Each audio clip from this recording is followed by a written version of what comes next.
Thank you, Mr. Speaker. I now rise to add my contribution to this bill. I would like to start by responding to the honorable member that went before me, Honorable Datadin, who made mention of adequate and prompt payment, which I will address a bit later, and regularization in Mocha Arcadia. However, Mr. Speaker, I did not hear Mr. Datadin make mention that a letter was sent to the Minister of Housing back in 2020 and in 2023, and it says, correspondence sent to your office and request for meeting with NDC rep.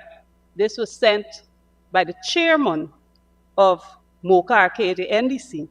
And I read the first paragraph that says, reference the letters that were sent by the Mocha Arcadia NDC to your office dated the 18th of November 2020 and the 18th of July 2021, caption, assistance to remove squatters from reserve and Mocha Arcadia flooding situation and clearing of land in Mocha Arcadia NDC respectively. There has been no response to the same from your office to date.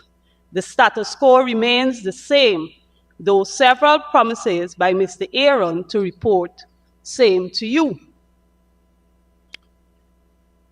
In the closing paragraph, it says, moreover, I'm hereby writing on behalf of the newly elected council of Mocha Arcadia NDC as a means of encouraging dialogue, clarifying our NDC boundaries and responsibilities, and to working along with you and your agency for the benefit of the residents of our community and to improve relationships generally with your agency. Yet still, Mr. Datadin says he doesn't understand what is the objection about the regularization in Mocha Arcadia. I would like to know if the honorable member would like anyone to walk into his house or if his area of responsibility without any form of communication and conduct a business. That is something that should be noted. I also note, Mr. Speaker, in the Honorable Edgell's response, I like a statement that he made. A state must be accountable and responsible. I like that statement. A state must be accountable and responsible. In the Honorable AG's presentation, he made some important points, and I note carefully. He identified that the laws is a century old, and then he made a statement. By what logic should the state not possess land? All we're doing is giving the state power to possess. That's his words. It can be confirmed in the answer. I take note of those words, even as I peruse the proposed amendment. Mr. Speaker, the Honorable Mr. Kroll stood before this House and gave a flowery presentation on the works of his ministry when it comes to compensation, relocation, and all of that.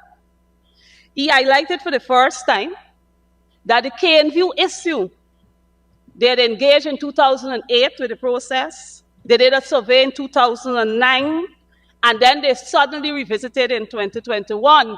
What was missing from that piece of information is that the residents of Caneview were told to put up their monies so that they will be called shortly to pay for the lands. That was not mentioned. That was not mentioned in his presentation. Secondly, he spoke glowingly about lands identified in the vicinity. And he identified the area as valuation of properties were done, relocation contracts, and all of that in December 2021. But what the Honorable Minister failed to report to this House is that the people of Caneview who are relocated to these areas, I am more than willing to take a walk with the Honorable Colin Crowell, to these areas so that we can identify all the incomplete homes where these persons are living. And that is supposed to be a successful story, according to him. Many of those homes are not completed. No fencing. Some of them, the plastering not done. The ceiling is not completed. The drainage is not completed. And those people are there living. But yet still, the honorable member stood in this House to say that is a success story of relocation. What happened to the new cost that these set families of Caneview have to face for paying transportation to have their children taken back to the village so that they can be cared for by their grandparents, aunts, or uncles? What about the efforts and the monies they have to find to take them to and from school? That is not considered in the relocation. That was not considered in the package that he gave, that was given to those families. Life has not been better for those people. Life continued to be hard for them because many of them have to be walking far distances if they can't afford to pay a taxi, or they cannot get a bus to go where they have to go so that they can take care of their families. That was not mentioned. What about the negotiation when the staff from CH&PA engaged the people at Caneview, and some of them were told to go at 9 o'clock in the night at the office to conduct business? I didn't know that was the hours of negotiation. These are the things that must be mentioned. No thought, no care, no consideration was given for the people of Caneview, who had an established culture, who earned from the land. You remove them to an area where they cannot earn anything from the land. They farmed the land. They had their cattle. All of that was well established in the Caneview area. Then the minister, who said that they follow all these procedures in communicating with the people, had one meeting at which I was present. One single meeting with the residents of Caneview, and promised at that meeting that there will be follow-up meetings to engage with the residents. All we saw happening, you pull out one, get the other one, try to get this one to move, try to get that one to move, and that's it. You did not take into consideration persons who have their investment, persons who earn from the land. Where was the land for Mark? Everybody should remember Mark Gordon. He had 17 pigs, big pigs. He had 7 to 9 piglets. He had his turkey, ducks, fowl, his crops on the land, and many others. Where was the land allocated for Mark to continue his living? These people were told to sell what they have and take what the government is giving to them. Is that fair? Is that the process of relocation we're talking about? Something got to be wrong. And then you want to tell people that the persons whose homes were destroyed, they don't want to accept the compensation. If I have spent years investing, earning for my family, providing for them on the land, and then a government is to come and tell me, I will relocate you because a road is supposed to pass there. I will relocate you because a road is supposed to pass there. But you're not giving me land where I can return to earn. You're not giving me land where I can return to enjoy. Look at LaShonda Ellis, single mother, working at Ministry of Home Affairs, that was fired from her job during the KNView issue because she stood up, because she was trying to get a Guyana map from the wall for her daughter who was crying for the map that the teacher made for her. She was handcuffed. She was placed behind a police vehicle and taken to Providence Station. And you're telling me that we're following the laws of Guyana? Are we really doing that? When it comes to relocation of residents, is this process actually fair? Is this process actually fair and equitable for all Guyanese? What about those people who are still sleeping on the floor from KNView? Christmas time is here. What about those children who does not have a home? They can't even put up a Christmas tree. They cannot even hang a single decoration because the government claimed that the road was passing there. That was the claim of the government. And these are things that we should not forget. We cannot forget it. We talk about the residents at Peters Hall. The bridge was not to go there. You're building a new bridge just less than a mile away from each other. The old bridge is a mile away, approximately. And you have displaced so many residents who have lived their entire lives in that area. And you're annoyed and upset when people try to stand up and speak out for their rights. Is that right? That cannot be fair. When we talk about relocation, life should not be worse than before. People must be able to return to a living where they're comfortable, where they can feel at home, where they can find some sense of security in the place that they're being placed. Not that they have to be hustling and bustling and trying to make ends meet and try to come to reality with what is happening. Mr. Speaker, one of the residents in Peters Hall, he lived his life there with his family. It is difficult to note that a senior have to be removed. We know the attachment seniors have with their properties, especially if they've lived their life there. That man had every little thing in his yard. He had his little shallot, his pepper, his fruit trees, all these things he had.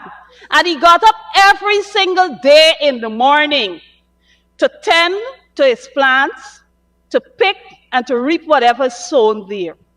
Now, he has to be removed. The government think they've done an excellent thing by taking the family to an area. One, the people now have to catch a bus.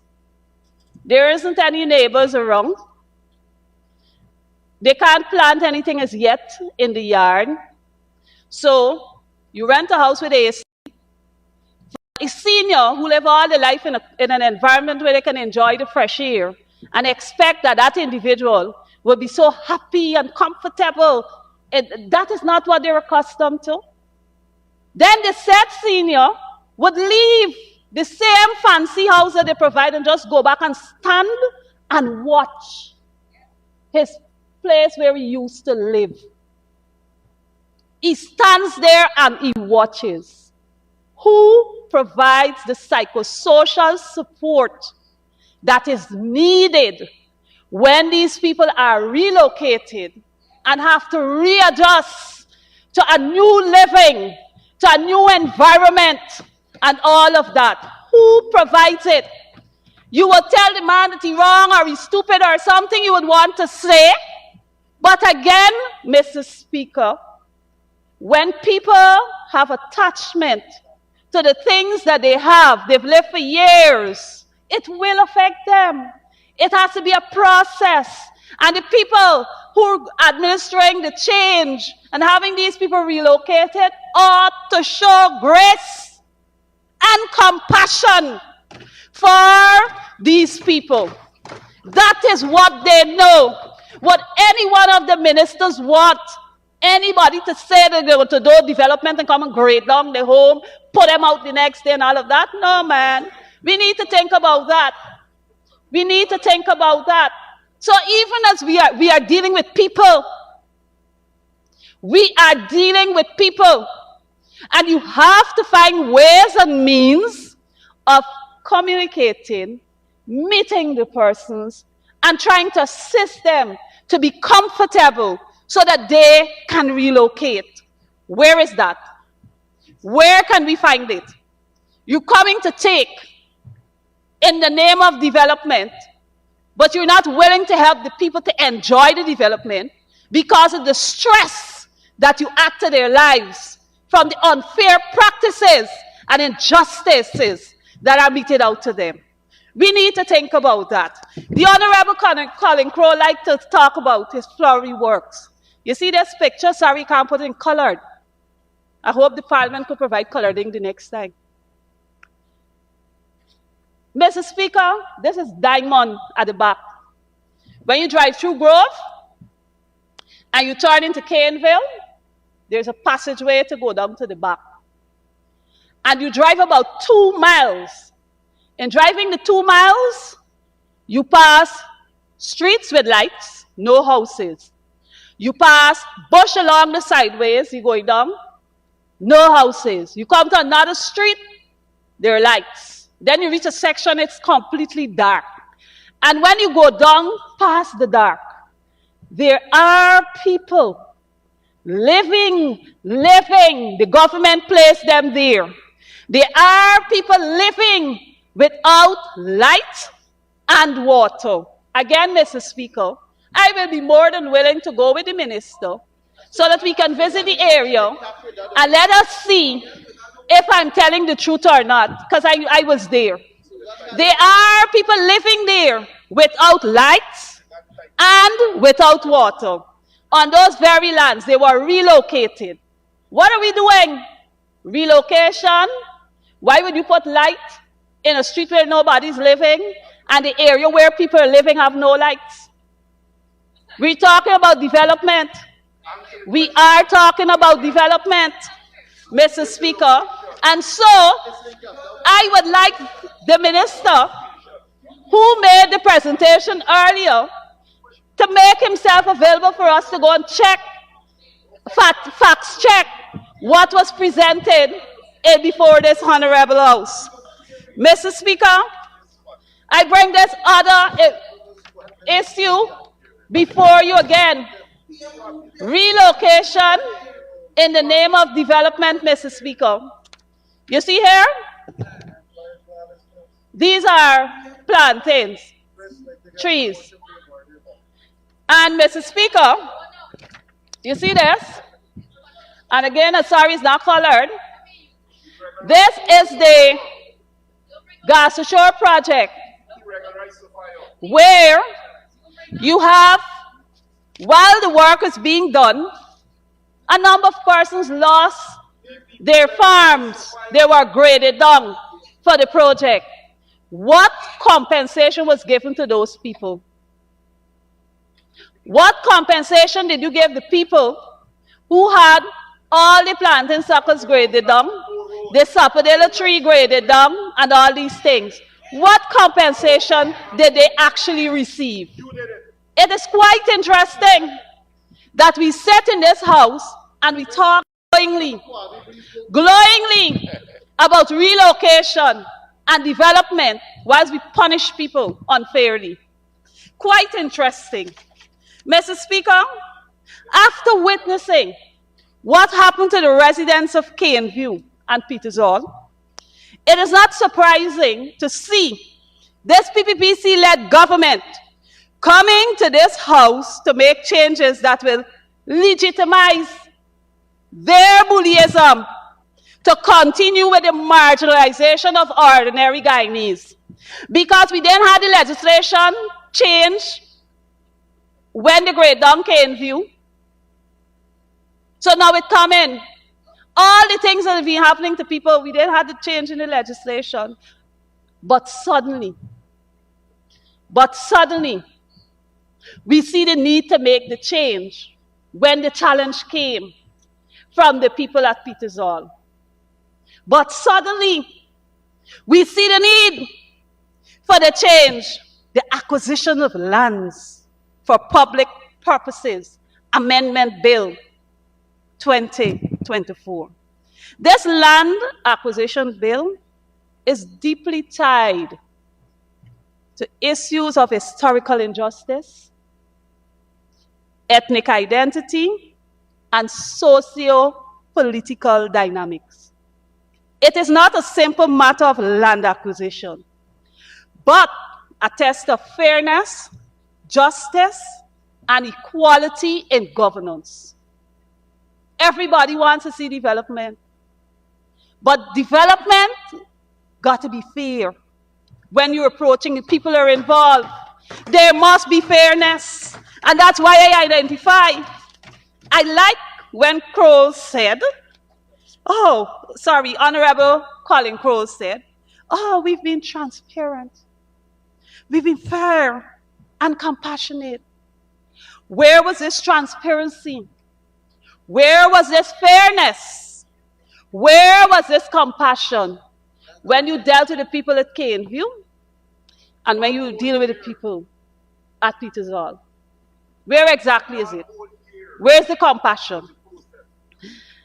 Mr. Speaker, we have inherited a legacy of inequality. Historical injustice persists, where indentured servants hold clear land titles due to their indentureship agreements.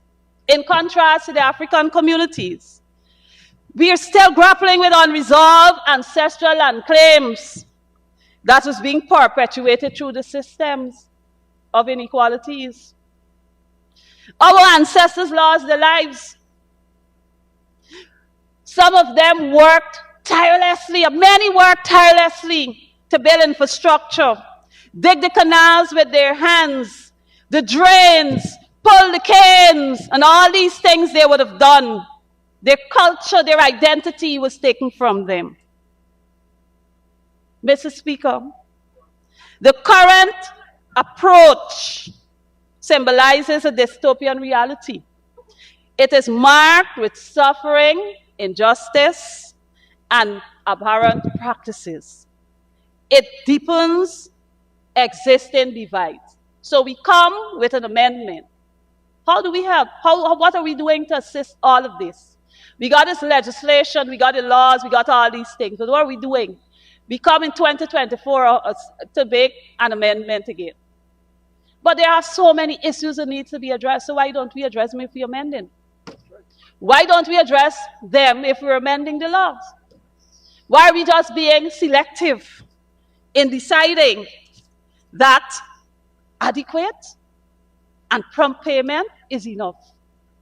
What is adequate for an individual who live over 50 years on their land? Toilet, grow their family, everything right there. As against someone who came to the same area and probably lived for a year. And yes, they might have a fancy house, but they have no crops, no livestock, nothing on the land. They just got a nice big fancy house. How do we consider that? What is adequate compensation? Is it just the building that we value? Is it just the building that we add the value to? That person would have lived 50 years there. That person would have been able to tell you, I fetch mud.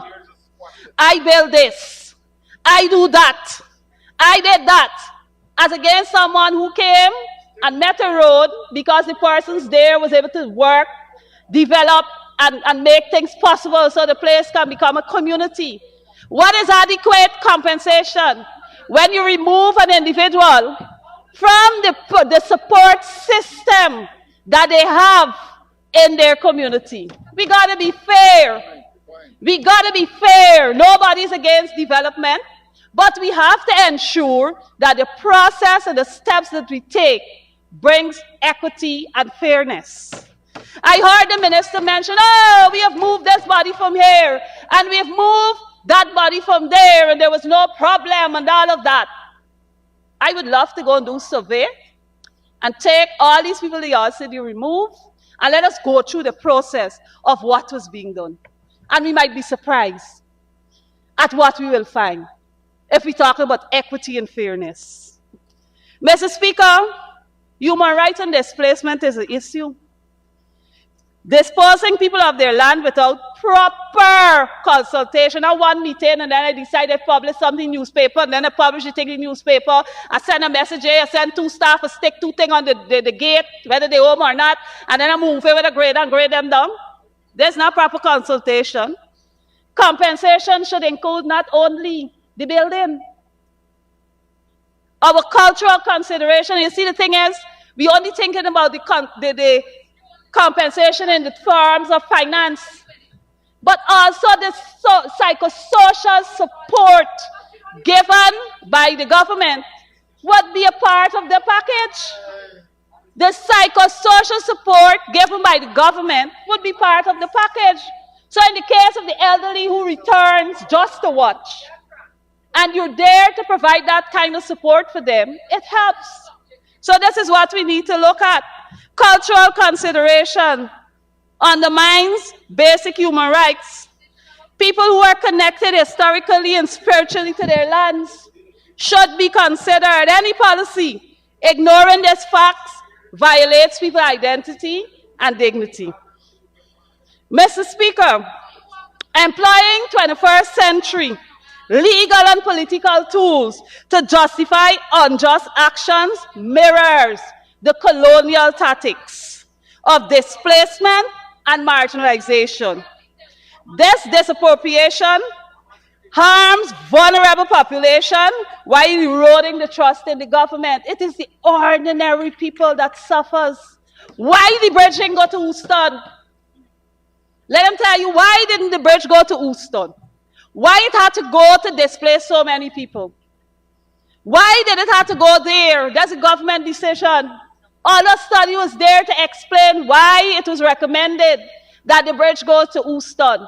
It was not. The government made a decision to take it that side. And look at the number of persons who were displaced. Their lives are disrupted. They made a conscious decision to do that. It wasn't by accident. And if you stand and you look at the bridge and all that is happening, you will get the picture of what is it that they're doing. These are the things we must. They should explain to this nation how many businesses suddenly own the lands along the Heroes Highway. Oh, suddenly, all these businesses own all these lands that open up. We talk about national development. We put the highway, and from the time the highway push, you see all these businesses. All of them take over the place. How come? That is because it is something pre-planned. So the question is which lands you are planning to attack? Who you are planning to give the lands? These are questions we have to ask based on the actions we see by the government. Where is the genuine effort and fairness in this? It's 2 words to say, 2 words. And I'm going to repeat the words that they're using. Adequate and prompt payment. That's all that is important.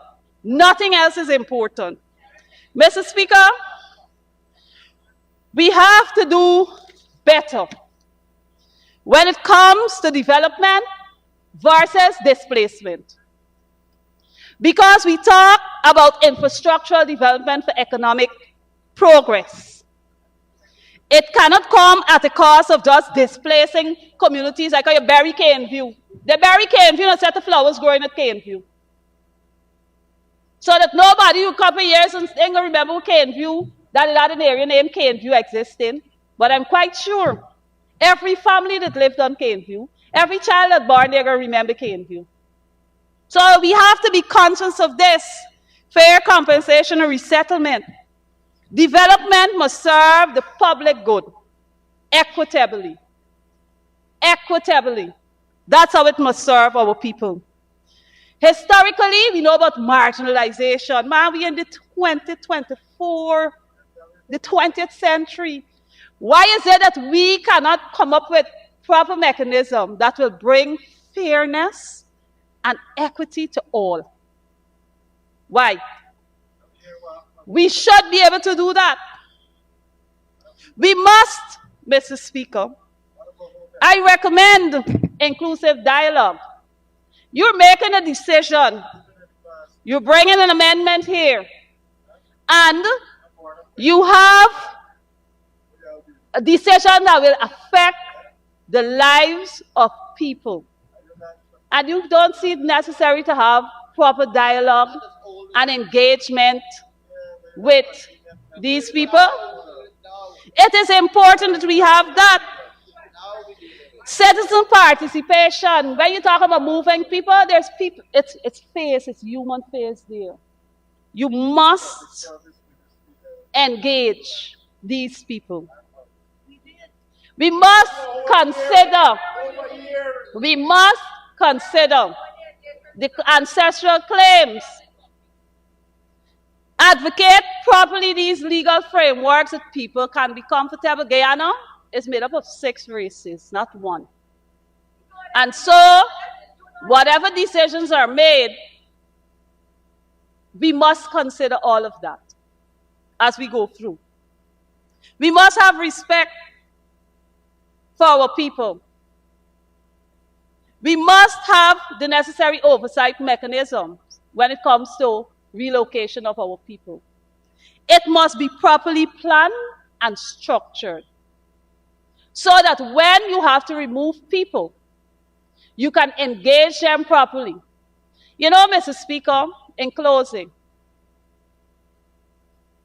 when the Ministry of Housing initially spoke about removing the people at Caneview, I was asked some question, about the cultural background and all these things about the area. But I recognize that those information wasn't important. It wasn't even used or considered. Because if it was used or considered, the actions taken by the government would not have been taken. So if we're engaging people, if we are going to engage people on relocation, doing what they have to do, we must be able to consider. I thank you. Thank you very much, Honorable Member, Ms. Nima Flue-Bess.